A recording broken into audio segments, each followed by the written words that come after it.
Hello, I'm Janet Harris, President of the Indiana Council on World Affairs. This is the 8th of 8 sessions for this year's Indiana Council on World Affairs Great Decision Series. For those who've been participating in these events, thank you for your support. We appreciate your attending. As we seek to offer a nonpartisan forum on world affairs, the opinions expressed by our speakers are their own. For this evening's program on multilateral institutions in a changing world, our speaker may be presenting a view as the rest of the world may view the United States Department of War.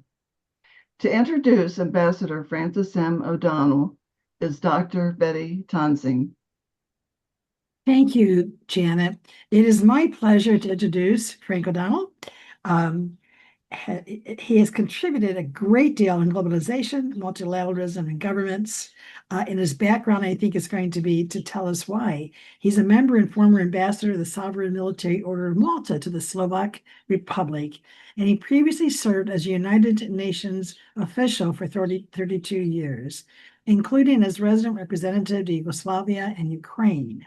The Irish Arab Society, proposed by him in 1968, proposed relations with 12 states in the Middle East in the 1970s, and he has published widely in scholarly journals on public policy, history, genealogy, and interfaith matters, and has lectured at the Sorbonne in Paris, in Berlin, Brussels, Dublin, Helsinki, Kiev, Madrid, Riga, Rome, Segovia, and Vienna. He has served as a director of the boards of several organizations, including as chairman and president and trustee of the School of Civic Education in the UK, which was formerly established as the Liberal School of Political Studies of Moscow. He is a fellow of the World Academy of Art and Science, life member of the International Institute of International and European Affairs, and co-founder of the Peace and Reflection Group of former UN officials under the auspices of the Foundation for Global Governance and Sustainability. Frank graduated with honors in economics and philosophy from the National University of Ireland, a University College of Dublin, and read international law and diplomacy at postgraduate level in Geneva. Now, what Frank has not put in his bio is our personal relationship. He has been my friend for a very long time. My very first venture overseas, my own background of 15 years overseas, started in a small mountain kingdom of Lesotho, where I met Frank, and he was just a junior employee of the United Nations at that time. And we simply became lifelong friends. And when we want to slam social media, I have to say that so many of the people I've met and known all over the world, we got reconnected again on social media. So what a treat. And that's really why we can look at the bad side. We have to remember when the television first came out, you thought it was going to be the curse of mankind. And well, we watched too much of it. But social media has been a great connection for us. And was such a connection that Frank is speaking to us tonight, I believe, from Dublin. Is that correct? Correct. Frank is from Ireland. His roots are very deep. And so, of course, he has got a home a long time ago in Dublin. So this would be the place he can rest, but he also has a home in Vienna, which is where he finally got to. You might remember that Frank was scheduled to speak with us in March as part of it. It's still part of our Great Decisions series, but the Iranian war had begun, and there are indiscriminate drones around Azerbaijan, where he was presenting at the 13th Global Baku Forum. And this particular one was on, I wrote this if I can read my hand, bridges of division. No, bridges. Anyway, it was based on what to do, how to bridge gaps in a world of division. And our topic tonight, I think, will be very interesting because I think before the elections in Hungary, we might have thought that we were really going into a horrible change and moving from multilateralism. Here was Hungary, a part of the EU, a part of NATO, but because of its own efforts and because of the efforts of one particular man who held power the way he did, was at the bottom of all the EU countries, the NATO countries, by his policies. And so I think there's a breath of fresh air going on with the election. Frank will probably touch on it, and it gives us all hope that maybe we're not going to become, maybe we're not so fractured. And the vote was just a yearning of the people wanting something that they wanted for a long time in Hungary, and we're moving toward, and we have that chance again. So, Frank, I'm looking forward to your conversation with Ken, and I'll leave it at that. Thank you so much for coming back again to see us. Thank you. So Betty, thank you for the introduction. Introduce Ken. Ken is on our board. This is Dr. Ken Holland, who has his own prestigious background, not to ignore you, Ken. Ken has been, Frank, I don't know whether you know this, but Ken was is the president emeritus of the University of Afghanistan, the American University of Afghanistan, where he had served as president, and has been a special advisor to NATO and the Department of Defense and the State Department on matters of rule of law, which you may have discovered in your conversations with him. And he also served as a special advisor to General Petraeus when Petraeus was looking for advisors when he was sitting there. And he said, I have enough military advisors. What I want is a solid PhD who might know some stuff about policies, because he has one of his own. And so entered Ken, and so he serves on our board, and we're thrilled to have him. Now I've given you a proper intro, Ken. Thank you, Betty.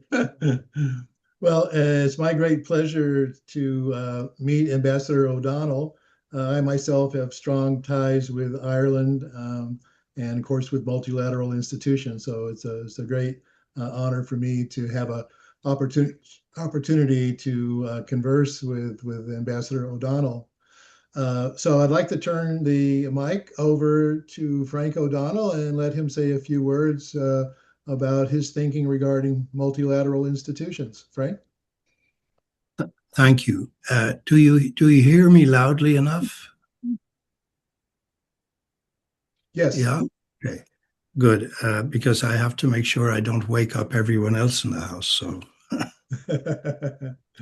anyway, let me just segue in there from what Betty was saying. In the Baku conference, somebody was commenting to us on the number of PhDs in the US cabinet compared to the number of PhDs in the Chinese cabinet. And I think they found America wanting somehow. It's a greatly educated country, but somehow the leadership is lacking in those credentials. But having said that, I don't even have a PhD myself, so who the hell am I to complain? Thank you also for mentioning, Betty, the American-Israeli war on Iran, which here in Europe we do not call the Iranian war. It's more the American-Israeli war. And as for Hungary, yes, a word of modest caution about the results in Hungary. It's a major victory for Mr. Magyar, but Mr. Magyar is not all that different from Mr. Orban. And we're not so sure really what it augurs yet for Hungary. He may shift his policies towards what the expectations are of many people in civil society, but otherwise he has not been in his career trajectory politically so very different until he broke away from the Fidesz party and set up his own. But one of the most important aspects of his campaign has been the fight against corruption. And I think that's the important thing for us, because as I look at our topic today, multilateralism and changing world order, I'm very concerned about corruption and money influencing politics rather than citizens and their voices. And I would hope that one of those little countries next door to Hungary would also shift in the same direction away from corrupt autocracy. And maybe even that would eventually spread to a movement in Russia. And who knows what it would do eventually for your country. But let me just begin with a reflection that, why am I talking about this? I'm talking about these things and this subject matter because I have, in a sense, devoted my life's work as a vocation to world peace and international cooperation. And the reason for that is that when I was a young boy of 12 years of age, living in the north of Israel, my father being a UN peacekeeper in Palestine, Israel at the time, I noticed some young kids who were very visibly not of the same level of well-being, prosperity as the surrounding neighbors that we had. In other words, there was a sharp contrast between the impoverished Arabs and the Israeli settlers who had developed Israel. And that led to an explanation as to the Holocaust and how Israel was established, the UN and all the rest. And then when I went to the university, I should say, we left after the Six-Day War, just before the Six-Day War broke out in 1967. My father's Irish Army replacement was shot dead in the Golan Heights. So these things leave a mark. And so I went towards the UN in my career earlier than I anticipated because the opportunity came sooner than expected. But I've lived through things like Mandela's release in 1990, the end of apartheid. I even met F.W. de Klerk in Belgrade on one occasion. I was in Somalia, in Mogadishu, when America invaded in 1992 with the Operation Restore Hope, which had a lot more to do with accessing and securing the premises of Conoco oil. The second Intifada began when I was briefly visiting Israel again in late 2000. And immediately after that, I landed in Belgrade just after the overthrow of Slobodan Milosevic. I was in Ukraine during the Orange Revolution there. And one of the big shocks that I had was to learn years later that Russia was actually invading this brotherly nation next door. And now we have many more wars today than we had ever since the Second World War. But let me begin also by just simply saying that some of the points that I made recently in Baku, I would like to sort of reiterate the same things here. I would begin by simply saying that we are in one united planet. You've seen the latest lunar expedition, and you've seen how extraordinary it is to always hear the astronauts come home and realize just what a tiny little world this is, lost in space. We are living through the first truly globalized civilization, built as a result of the efforts at international cooperation that came out of the Second World War, the foundation of the United Nations, building on the earlier League of Nations, which was more a League of Empires than a League of Nations. And this global civilization that we have, for the first time in human history, is very much also the product of a communications revolution, connectivity, information revolution, social media, and so on. It is a very special thing. It really is worth preserving. And it's built on a bedrock of core universal values and rules and regulations and institutions, from the UN Charter to the Universal Declaration of Human Rights, the Millennium Declaration, later on the Sustainable Development Goals that we are still struggling to achieve. And now we still have a vision for the future and a pact for the future. But things are not working out the way they should. And I think this is where we really have to start realizing that there are changes needed in multilateral institutions. We need to restore the connectivity that has been broken increasingly by disruptive events, by a transactional nature, which is inherently disruptive anyway, by the whole idea that there's something good about disruption and change when it doesn't necessarily bring an improvement to the human condition. So I would just say this by way of introduction. Our connectivity drives our dynamism and progress, but it also creates fragility. So we have to try and look at this as a fabric of resilience that needs to be mended and healed from time to time. Otherwise, we're in a situation where turbulence continues to grow. We're in an era which is, in my view, pre-truth rather than post-truth, as some people say. We've always had propaganda and mythology before that. Now we even have AI-generated slopaganda, which is a word I lately learned, slopaganda. But today's global science and media connectivity also allow us to curate and direct artificial intelligence to verify facts and advance authentic truth. So international law, the UN Charter, international humanitarian law, all of these things, these values need to be injected into the governance of artificial intelligence and the design of large language models, because otherwise we will have a very difficult situation ahead of us. So multilateralism is ailing, but it can be fixed. And I'll stop there because I know that you would probably want to ask me a few questions. we take it from there. Yeah. Thank you, Frank, for that really fascinating introduction, and kind of set the stage for the questions. So I have a few questions I'll pose to the ambassador, and then I'll turn it over to Ray Montagno, who will moderate the questions from the audience. So Frank, my first question has to do with the survival of multilateralism in a fragmenting order. And I know you just returned from the Global Baku Forum, and I was wondering, how do you see multilateralism? Is it strong enough to adapt to this rise of nationalism, or do you think we're moving toward a more power-based transactional system where the great powers pretty much do as they please? Well, I think it is multilateralism over the past few years, actually going back quite a while, is under severe strain from resurgent nationalism and great power unilateralism. But it has never been easy. It was. I mean, the foundation of the UN itself was almost a miracle, as Stephen Schlesinger in his book *The Act of Creation* or *The Art of Creation* brings out. The problem is that we have globalization has its benefits. Let's put it clearly, obviously, in trade and communications.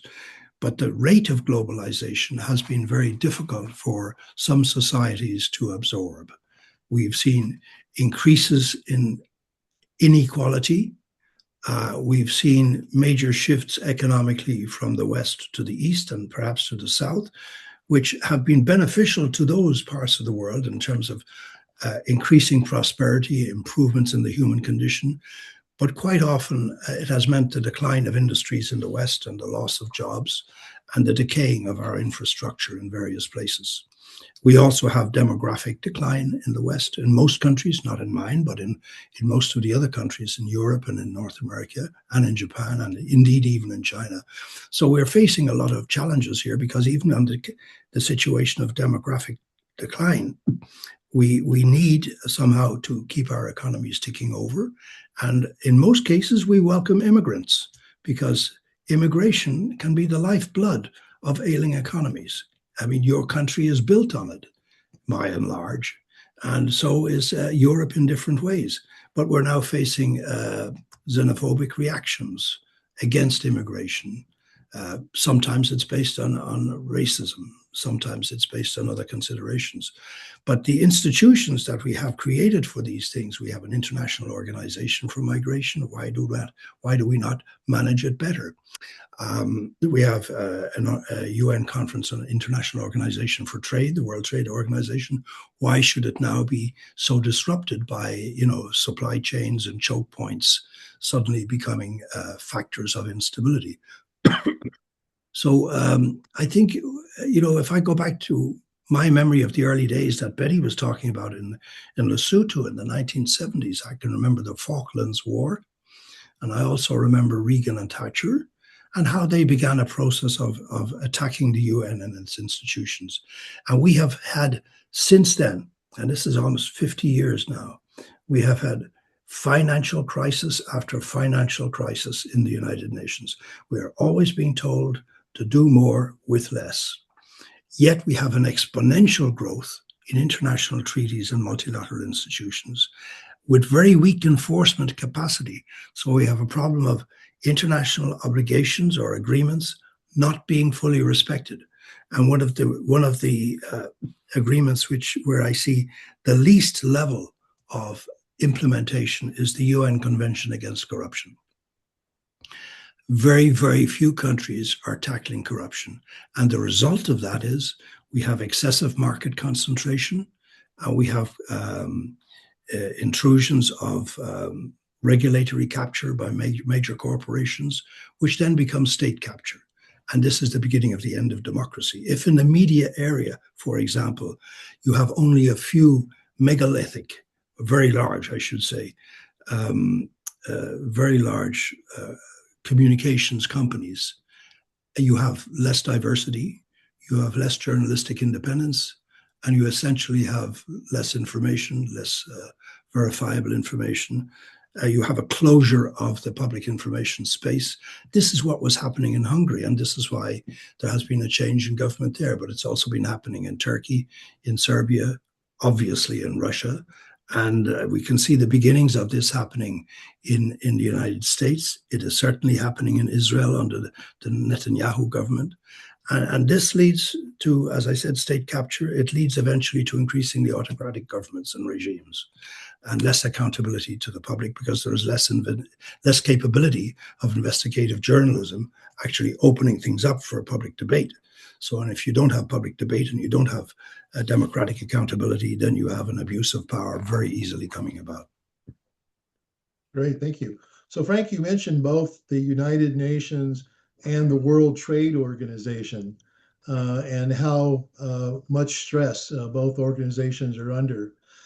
What do you think is the best path to take? Should we try to reform these two institutions so they're more effective and more highly supported by nations, or should we try to reinvent new institutions that could perhaps take their place?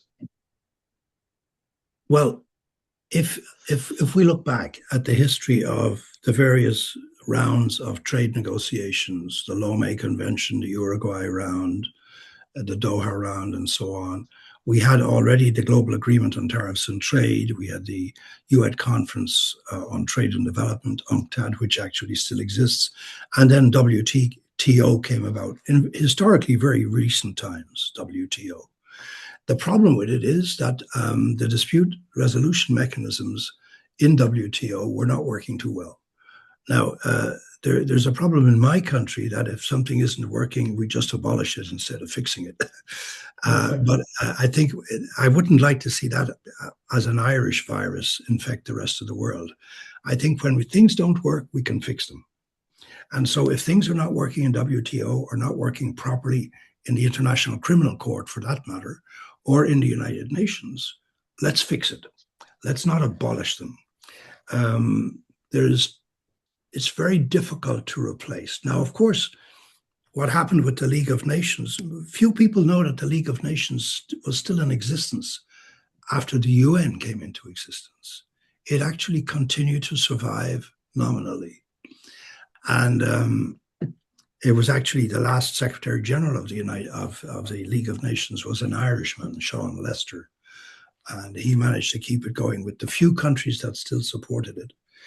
But I wouldn't like to see the same thing happening to the UN. I think there's too much collective effort by all countries in its construction, but it has a number of imperfections. And the most glaring is the Security Council. The fact that it no longer reflects the makeup of the world today in power politics terms, let alone in terms of demography and economy. Excuse me. So changing the Security Council is the big challenge. We've had decades of intergovernmental framework negotiations and alternative models, but some changes have begun to come about. The main problem is the veto power exercised by the five historic powers of France, Germany, the Soviet Union, and the Republic of China originally. It was Taiwan until 1971, when People's Republic of China replaced Taiwan in the Council. The Soviet Union was replaced by Russia, and then you have the United States as well. So these five countries hold the veto power, and we've seen the veto wielded too often to protect situations of impunity, especially in terms of the refusal to abide by UN Security Council resolutions on the Israel-Palestine issue. I think that is probably the most fundamental problem in the world in terms of impunity and exercise of the veto. It is the issue which has continued to deprive Palestinians of statehood and has continued to inflame the Muslim world by and large against the West. And it is seen by people in the Arab world and also in Iran, which is not part of the Arab world as such. It is seen by them as a horrendous example of double standards. And this is what we have to get beyond. I would say, the complaint, the grievance that the West exercises double standards to the detriment of people, to the detriment of the survival of peoples, in the sense of entire peoples, therefore in terms of moving towards genocide. And that's what has to change. Now, there are things that have begun to happen recently on this. Firstly, there's what we call the Liechtenstein veto initiative. In other words, anytime a country, the United States or Russia or China or whoever, exercises the veto in the Security Council, they must then report to the UN General Assembly on the reasons why they exercised the veto. So this is becoming a dissuasive thing now. It is something that they have to do, is to explain, why did you do that? And that can be very embarrassing, because then the General Assembly can take a movement or a resolution which will not change the veto, but it will put additional pressure on the situation at hand by invoking a majority of member states for one course of action or another. The second thing that is happening is that there's a growing awareness of something I had been advocating for 4 years ago, which was that Article 27.3 of the UN Charter basically says that the veto cannot be exercised if the country concerned is a party to a conflict. In other words, Russia, when it broke out or invaded Ukraine, had no possibility of exercising the veto. But nonetheless, it wasn't invoked and it went ahead. So that's the Liechtenstein initiative. And there are a few other things that are changing too. So I'm confident that if there is a collective mobilization of willpower, we can do it. And this leads to calls now, growing calls, that Article 109 of the UN Charter should be invoked for the first time, that we would have a general conference to review the UN Charter. Now, I don't think, and most people don't think, that we need to review the entire Charter, but we certainly need to review things like the Trusteeship Council, because there are no trusteeships anymore. So people are talking about having maybe some kind of a civil society chamber, which would be probably very healthy, democratically speaking, and of course the Security Council reform itself. And that there would be a stronger relationship between the General Assembly and the Security Council than is currently the case. Great. Thank you, Frank. So my next question has to do with small and medium-sized countries. So for example, Ireland is a small country, Canada, a middle-sized country. Are they completely at the mercy of the great powers, or can they work together to make some of the changes that you've been talking about? It's a very good question, and it's increasingly part of the discourse that we have at these gatherings that I was at, like in Baku and in other places like that. The small powers individually, of course, cannot often resist the pressures that are put upon them. Little Denmark and Greenland, for example. But when they come together, when Denmark is supported by the rest of the European Union, and indeed by most of the other members of NATO, I think this sort of collective action or collective mobilization of political stance can augur well for either keeping a situation at bay if it's a risky one, mitigating the risk of conflict, as in the case of Greenland, or perhaps even in bringing about some changes, structural changes. So I think it is a way to go.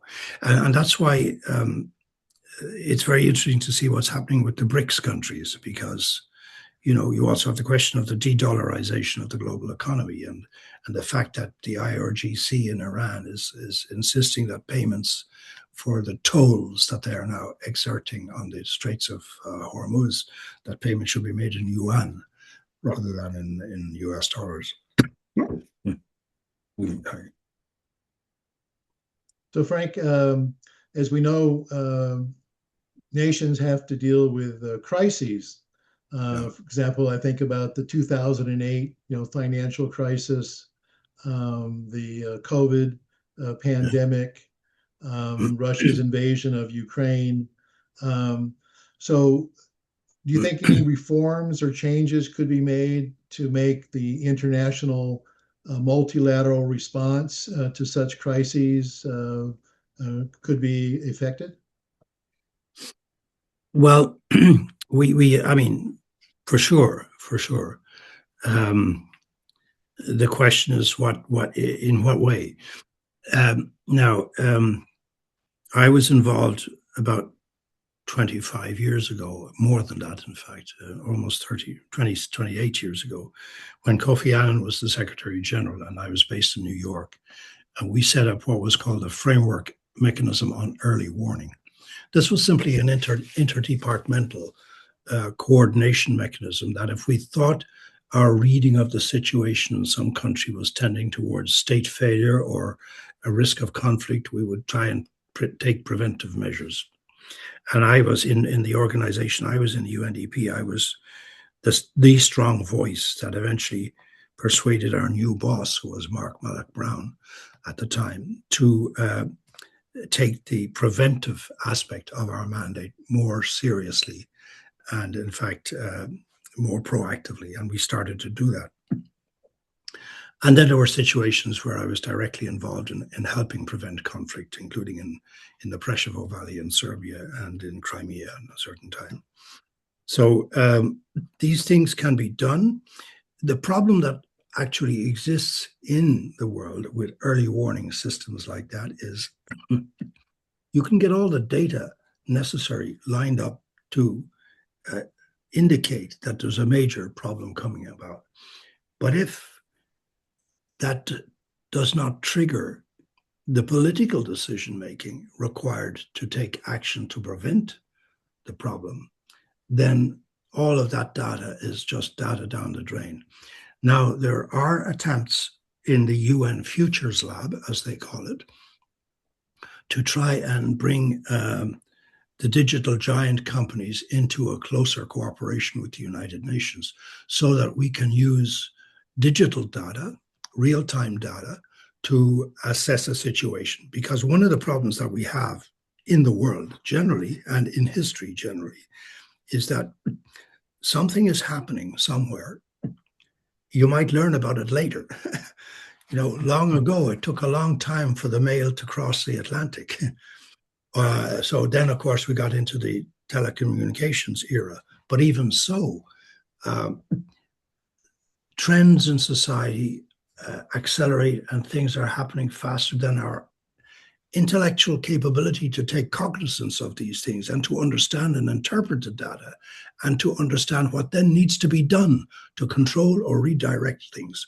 But if we use artificial intelligence, we should be able to have a quantum leap in our capability to comprehend what is actually happening and hopefully then ensure that at the political decision-making level, the people who are up there at the top take preventive action. And that's why, another reason why I believe it is extremely important that at the leadership level, we have a different type of leadership than we have in the world today.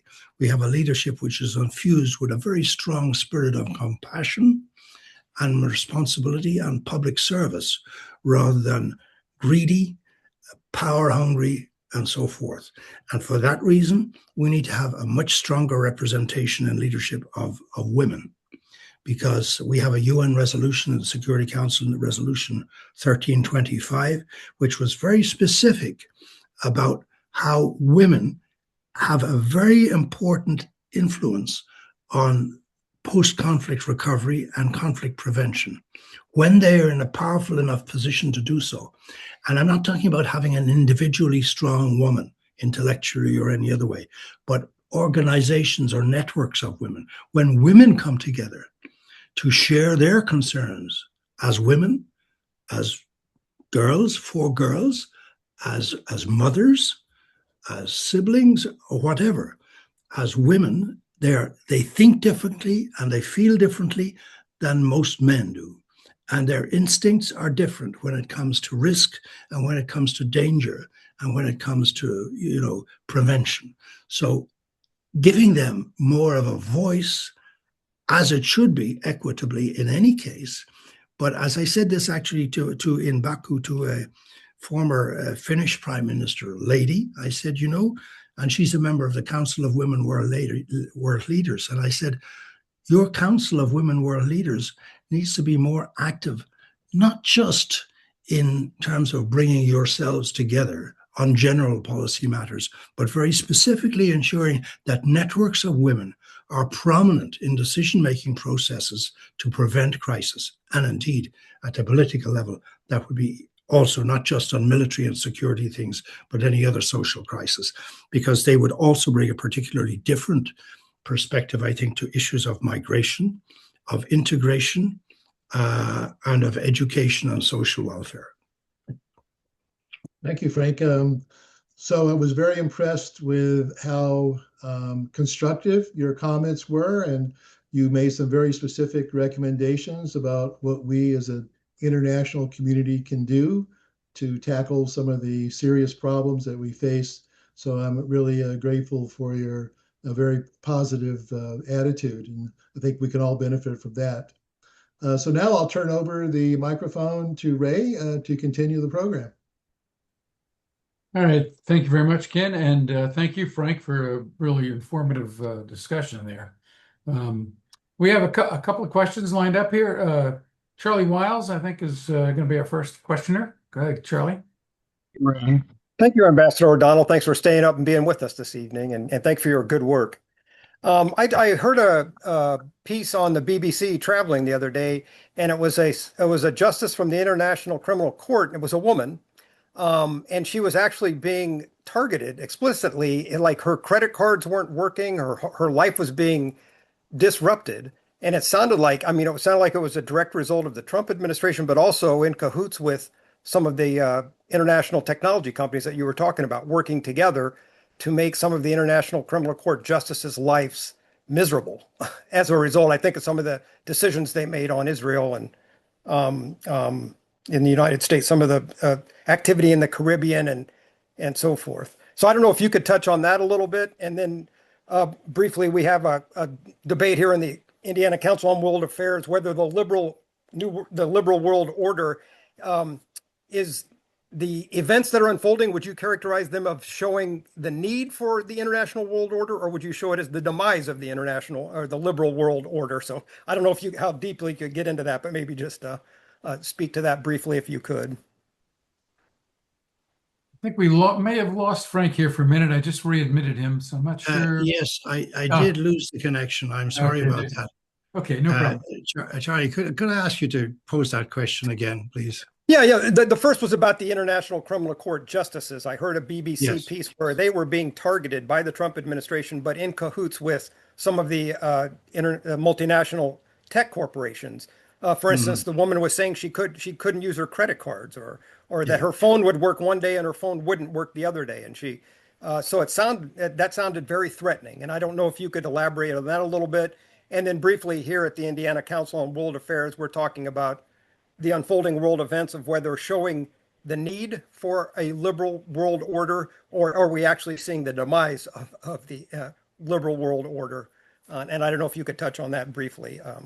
The stresses and strains are there, but is it showing that we really do need this world order in order to accomplish even what they're trying to accomplish in Iran, to prevent a nuclear power from emerging, or trying to stop drug trafficking in the Caribbean?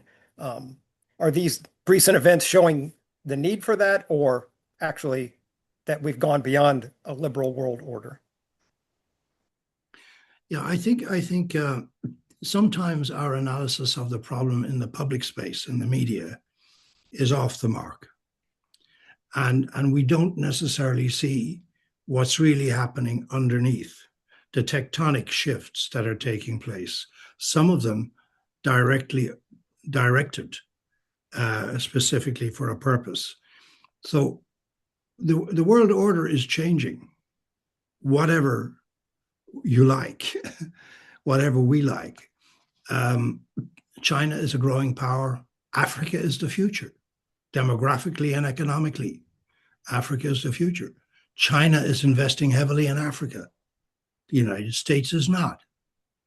China has been investing in other parts of the world because of its economic prowess and because it wants to ensure its supply chains are functioning. Now, what's happening at the moment is the United States is exerting pressure on China. That's what Iran is all about. It's not so much about nuclear, because it has been very clear all along that the Iranians don't want to build a nuclear bomb, but they do want to have the nuclear technology and capacity as many other countries do, as Israel has. Israel has had the bomb for decades. In the 1960s and 70s, we already knew they were experimenting at Dimona in the Negev with nuclear weapons. So, and Jeff Sachs would tell you something about how that impacted on JFK and his assassination when he wanted Israel to stop developing nuclear weapons. But in any case, I think we have issues of trade corridors and energy corridors, which are vitally important. They are part of what I'm talking about when I say a fabric of resilience, when this connectivity issue of bringing things together. This is what helps the planet to be stable, when we have predictable and secure trade and energy corridors and supplies, therefore. When these get disrupted, we have systemic instability on the planet and in international relations, with the major risk of conflict and, in fact, world war. So the US is trying to choke off China's easy access to Iranian oil, as it did in Venezuela, where China was very dependent on Venezuelan exports. So, and this is an attempt to try and stop China from growing more powerful than it is. But China has a few things in its how would I say, in its power. And that's why the Chinese have lately announced that they will suspend exports of vital rare earths and materials like sulfuric acid, which Western industry absolutely depends on. So here you have again, if China pushes more in that direction, your president will probably have an even greater appetite for Greenland or excuse for Greenland. So doing things in this kind of predatory, bullying fashion doesn't help global stability. That's why we had the United Nations in the first place created, so that there would be predictability and that there would be collaboration and we could work things out together between ourselves, bilaterally, multilaterally, trilaterally, whatever way. And so I think where the ICC is concerned, and you asked a question about those staff who are suffering, this is what many of us would call an abuse of administrative power. When you have people who are actually doing what normally we want them to do, they're doing the right thing. They're standing up for the values that we adhere to, like Francesca Albanese, for example, vis-a-vis Israel and the occupation and so on, telling it as it is. So are these people to be penalized and terrorists are to be released? Or insurrectionists of the 6th of January are to be pardoned when people who are trying to uphold values are being locked away? Doesn't make sense. I mean, even as a political motive, it creates a situation that's unsustainable. That's the indication. That indicates there's a desperation behind this sense of desperation that drives somebody to control and to manipulate even more. So because we here in Europe, and I speak now as a European, because I feel I am a European more than I am an Irishman, to be honest. If this is the way the world is going, most of us see that this is happening in Europe. And that's why we're working as fast as we can to secure our own interests, not because Mr. Trump is telling us to spend 5% of GDP on defense, but because we need to do something like that to insulate ourselves from an American withdrawal from NATO, right? we're increasing defense expenditures, but we're also shifting the contracting and procurement away from reliance on American industry and its military industrial complex towards closer cooperation with other countries within the EU and outside the EU, with Australia, Japan, New Zealand, and elsewhere, for example, and Canada. And as much as we are doing that in the security area, we're also doing it in the financial services area. Most of us depend today on Visa, MasterCard, American Express, whatever, all US based. We're quickly moving away from that. I expect that in the coming 12 months, to the extent that we can, most of us will be switching off from Visa and MasterCard because we don't want that our accounts are frozen because we take a position on something that the American government doesn't like. So we need more effective sovereignty, not just in the security domain, but in the financial services domain and in other industrial areas as well, trade and commerce and so forth. So this is what's happening. There's a reaction coming about against the increasingly predatory behavior of the United States in its international relations, abandoning its allies, berating its allies, and praising autocrats. Sorry, we're not going to play that game. It's not in our interest, and it's not in your interest either, for that matter. Sorry to be so blunt. Thank you, Frank. Yeah, that raises some interesting points there. Actually, Betty had a comment regarding your discussion of women there. Betty, you want to? Well, when you mentioned, and to the delight of not just the women in the room, but I saw Charlie Boswell clapped his hands when you said that if we could have more women. There have been studies that have shown valid studies by credible organizations that have shown, and I was thinking in particular with the Troubles in Northern Ireland, I read a report, I cannot remember where specifically, but women were left out of the discussion process. And when they finally, through their demand and their persistence, got in, it was the women who made an impact that actually led to peace. And we've seen this throughout the world.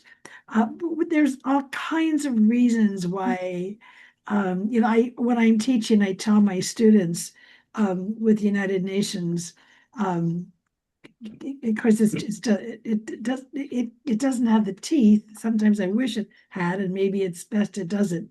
But it wasn't until 1948 that there was finally an institution like the UN that could globally say that rape is a war crime. Of course, it hasn't stopped rape. But I say that to them to say, think of it. How many wars had we had for finally a joint body to agree, yeah, that's likely a war crime? But yeah, there's studies that back that up, Frank. We don't need to go into discussion of how long it's going to take to really have any real meaning in terms of our numbers. That remains to be seen. But thank you. All right. Thank you. Thank you, Betty. Claire has a question. Yes, thank you. It's been a very interesting talk. Well, President Trump's first term, before he was elected to the first term, he said, "I just love the poorly educated," and they turned out in droves for him. And it seems like, well, in the second administration, he's had this attack on liberal arts, and it's like he wants to stop people from getting an education. And when you are poorly educated, you're likely to not make more than $15 an hour these days. And I just don't think that the U.S. is investing enough anymore with educating the young people or even the older people. I got a degree later in life myself, but what's it like in the rest of the world? Aren't they valuing education more, or have they deteriorated like our country? Oh, absolutely. I think in most countries, absolutely, they are valuing education more and more. I mean, China, for example, which has lifted almost 1 billion people out of poverty by focusing on human development issues, all across Africa. The problem with the World Bank, for example, and the IMF, some decades ago, was the way that debt was managed, external debt. And we made in the UN, as Betty knows very well from her years in Lesotho, huge strides to promote health and education services in developing countries, especially the least developed countries. But what happened was we actually succeeded, and our success became a problem. How is that possible, you say? How could success become a problem? We ended up with situations where there were far more people qualified and educated than there were jobs available. And why was that? Partly because the World Bank and the IMF brought along structural adjustment programs, as they call it, because these countries were still saddled with debt that was becoming unserviceable. Rather than forgiving the debt, as some countries actually did, they wanted these countries to cut back on their expenditure on education. So there was a problem there for a while, but I think most of them have managed to overcome it since then. And this is also what has driven the large wave of emigration. There was a time in the 1990s when one estimate put the number of what we would call expatriates working in developing countries, in other words, educated migrant workers, at 70,000, right? Almost the same number of educated Africans who are working in Western European or North American economies. So, and we still have racism today in the way we describe migration. You know, people will talk about the expat lifestyle in Dubai, and then they'll complain about the immigrants who are coming into, New York or Washington or Santa Fe or London or Paris or Mannheim. These are people moving for jobs. Irish people from the health sector move to the Gulf, but they then expect to live an expatriate lifestyle with servants and swimming pools. And then we have other people who are coming. Even our terminology is still, I think, very colonialist in its approach. But the simple answer to your question is yes. In the outside world, we are rapidly developing human potential by educating people. Okay, thank you very much. Just as a reminder, if you have a question, let me know here and I'll call on you. I do have a question regarding other types of large global organizations that are privately funded, like the Gates Foundation and so forth. Are these considered multilateral organizations, and what impact do they have on sort of country policies and so forth? Well, we wouldn't necessarily call them multilateral organizations. We would call them maybe philanthropic foundations. Mm-hmm. And in Europe, we have something like 175,000 philanthropic organizations. That's a very large number, engaged in a whole host of things across the world. In the United States, as I understand it, there was a U.S. giving pledge, and it was Bill Gates and I think, was it Warren Buffett, maybe? Warren Buffett, I think, who brought this about. But there has been a move against philanthropy in the United States, as you may know. People like Peter Thiel are saying, don't be giving your money away. And there's been an enormous drop down in the number of organizations that have honored the U.S. giving pledge. So from our perspective here, we see a cutback not only in the official funding of USAID, it's demolition practically, and in other programs like that, but even a huge cutback in in some of these other philanthropic things, and it's very regrettable because that also means there's less U.S. cultural influence in places because you're pulling out, you're pulling back.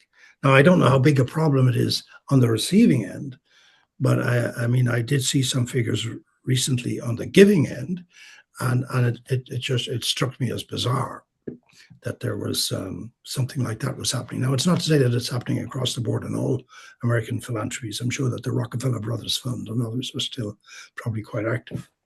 All right. Well, thank you. I do have one more question, and if no one else has a question, as soon as we're done here, we'll turn it back over to Betty. But I read an article this morning by Paul Krugman. You were talking about energy, and one of the differences that's happening with China nowadays is his term was electrotech. How China has become the world leader in electrical technology, with batteries and electric cars and solar farms and so forth. And I was thinking about the conflict that's, we're protecting or kind of managing this oil flow, whereas China, by becoming an electro tech center, is reducing in the long run, reducing its need for oil. And we're focusing on something that may not actually be the main driver of future power in the world. And so I don't know if you had a thought about that, a comment about that before we turn it back to Betty. I think you're absolutely right. That is correct analysis, I would say. That the moment for and we've just had fuel protests here in Ireland because the situation in the Gulf has increased the prices of oil and gas so much that many families cannot make ends meet. Farmers are going bust, businesses are going bust. So there were protests on the street, and they went a little bit too far because they started blockading vital infrastructure, roads, highways, and even the one oil refinery that exists in this country, and they were blockading the ports. So we had a situation where some of the about a third of the forecourts of the gas stations in the west of the country, they ran dry. They just didn't have it. So the government was coerced by this into €500 million deal of subsidies and grants to alleviate this. The problem that protest raises, in my view, is that it is probably an early warning signal that the government needs to pay more attention to these types of things, because within just a matter of weeks from now, Ireland is going to host the presidency of the European Union. And we will have happening in this country a few months later summit meetings of all 27 member states, plus the applicant countries, and a short while after that, a meeting of the European political community. The European political community is not the 27 EU member states, but all the countries of Europe, all the way, with the exception maybe of Russia and Belarus. So that's an extremely important, and this will be at summit level, at head of state level. So we really need to make sure that we have the pieces in place for this to run as a smooth show without disruption by, anti-G20 or protests or things like that. But it's delicate, I think, and our vulnerability has been exposed by this crisis in the Gulf. Yeah, and I think Krugman's conclusion was that this will actually have the opposite effect of what Trump wants in terms of driving people closer or faster towards alternative energies. So, well, we have a huge upsurge as a result of all this in demand for electric vehicles. Yeah. So, and I know even just in the management company of the residence that I have here, I mean, we have 18 apartments in this block, series of blocks. And we're talking now all of a sudden of putting solar panels on the roof and things like this, because we want to immunize ourselves from the fossil fuel industry. Yeah, it's going to happen. It's just going to accelerate it. Yeah. All righty. Well, thank you very much. And with that, I'll turn it back over to Betty. But it also has to be affordable. In this country, electric cars are still not affordable. there are not enough I electric have to stations. disagree with you. I have an electric car. That is a fact. That is not a fact. There are plenty of affordable electric cars. Anyhow, Are there? So what do you I don't want to consider, get in an argument with you about that. Ray? What do you, well, okay, no, that's fine. What is considered affordable? You bought a nice Mustang. Yes, That's yes. what the class But of you can get an electric car for $30,000. You can. Yes. Wow. Okay, that it has come down then. Yeah, yeah. So For how some many? people, how many- 30,000 is not affordable. Well, I mean, the average price of any car is now $50,000. So 30,000 is in the affordable range. Now we have to. We're not going to go to. I don't think an average cost of a car is 50,000, Ray. So Claire, were you the one who said 30,000 is not affordable? For some people, it's not. No. For people who are not making a lot of money are not going to be able to get a $30,000 car. Well, they're going to buy a used car anyhow. And so there are plenty of used electric cars out there for well under 20,000. Anyhow, that's a whole different story. Sorry. But the point is that there's accuracy in it. And it's like anything else. It's like we talk about healthcare in the United States being wonderful. It's just not affordable or accessible. Some of the great techniques and cars, solar panels on a roof, all of these wonderful renewable ideas. I have a Prius and I have two. Yes. Can I make a comment? Yeah. I mean, because I float between European cities, I notice changes taking place in Paris, in London, in Vienna, in Dublin. We are redesigning our cities. We're redesigning them for renewable energy, both in terms of the infrastructure, the design of buildings. We have EU directives that push us in this way. And our road surfaces, we're converting them into bicycle lanes more and more. We're making them greener with trees and planting. And even all around my neighborhood here, for example, there's lots of roadworks going on. They're digging up old asphalt and they're laying down trees and plants and garden verges and bicycle lanes, and vehicular traffic is going to be more streamlined. And there's much more places where you can charge an EV now.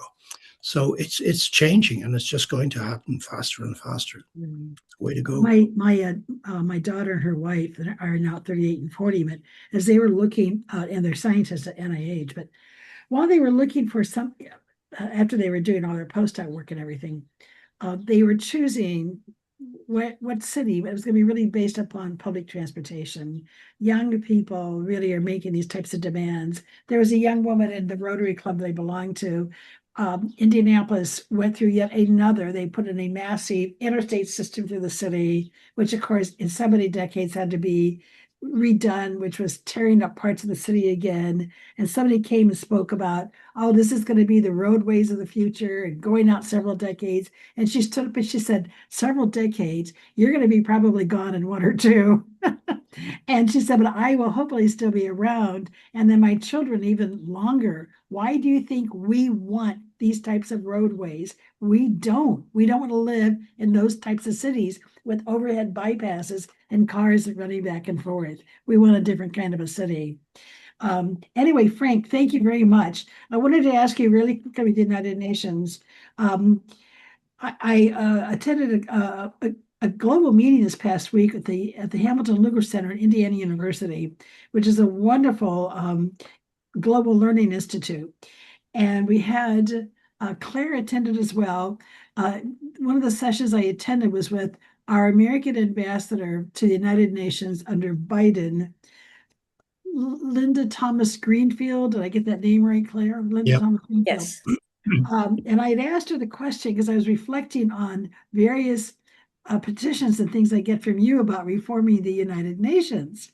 And I asked her what she thought. You touched on some reforms. And you also talked about the main backbone of the Security Council being the 5 permanent members.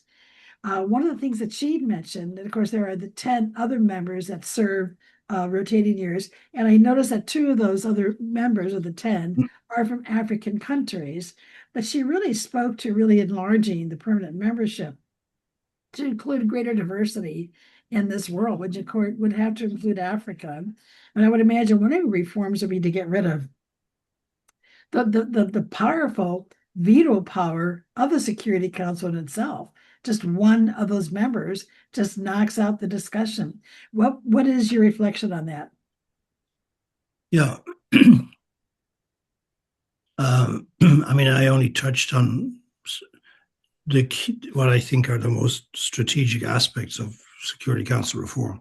There are many other aspects. One is to enlarge the membership. And Africa is demanding a permanent seat. The only question is how it will be managed. So there are questions as to whether there should be a rotational membership. There would be an African seat, but it would rotate between different countries.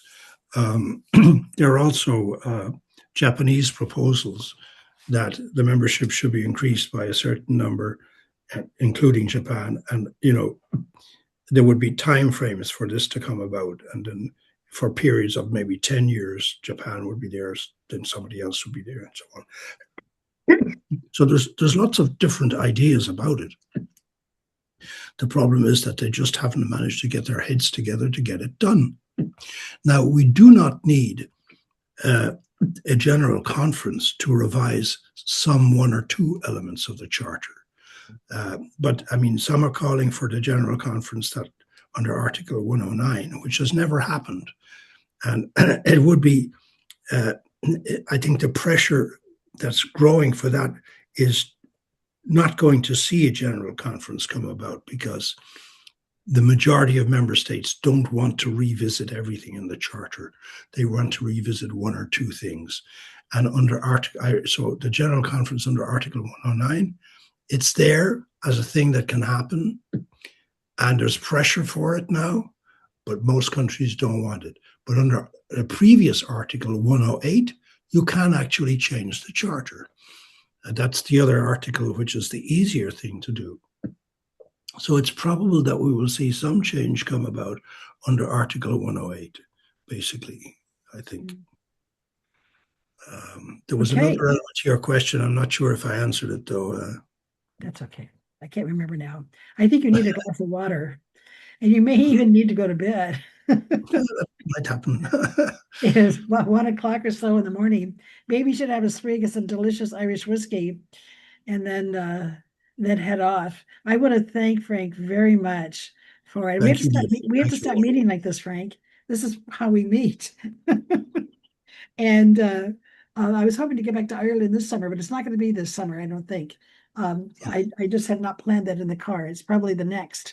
But I want to thank you very much for being with us this evening. Some of you may remember when Frank was with us a couple of years ago and spoke about globalization, really no other speaker could have, again, based upon his background. And this was really, this was very insightful and very informative. And I want to thank you very much.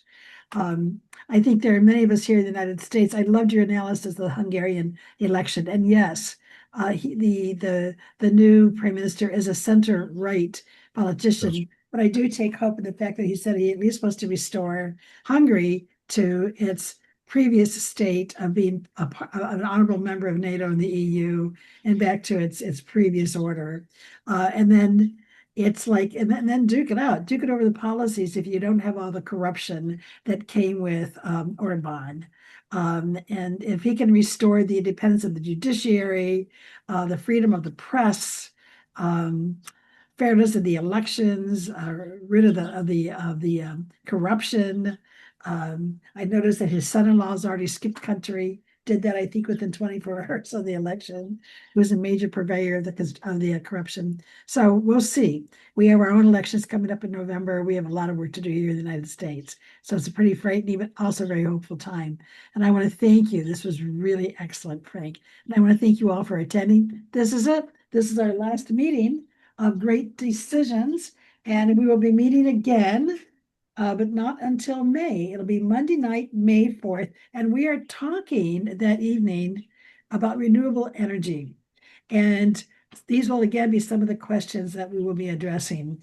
We have expertise with us, Dr. Shan Mooney from Indiana University, be moderated by Pierre Atlas, who again, many of you know.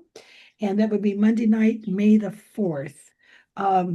And I believe that will be wrapping up our program year for 25-26. And our board will be getting together this summer to have a retreat to talk about topics. If you can think of a particular topic that you think we ought to address in our 26-27 program year, please go to our website and find our email. Unless, Ray, can you think of our email off the top? Is it a really easy one? Info, info at indianaworld.org. That is very easy. If there's a topic that you would like to see us address, a format that you would like to see us address, please do that. We already have some ideas for 26-27. Of course, Great Decisions goes along the line of what the Foreign Policy Association gives us as topics, and then our freedom, of course, is to find the speaker that's appropriate to that topic. We give them the freedom to speak as they wish. But it's the Global Speaker Series that we try to address those issues which are timely and are urgent. And those we will be covering at our retreat. And we have an awful lot of fun doing that because we really want to be on top of things, which is why Ken was with us a couple of weeks ago about talk about the Straits of Hormuz. And we're delighted to have the ambassador from Moldova with us just within the last couple of weeks when he came and reached out to us and could we connect. We thought this would be a great opportunity to again invite, that was an in-person event, to invite you to come and share in that. And I think unless there's any more questions, that's it.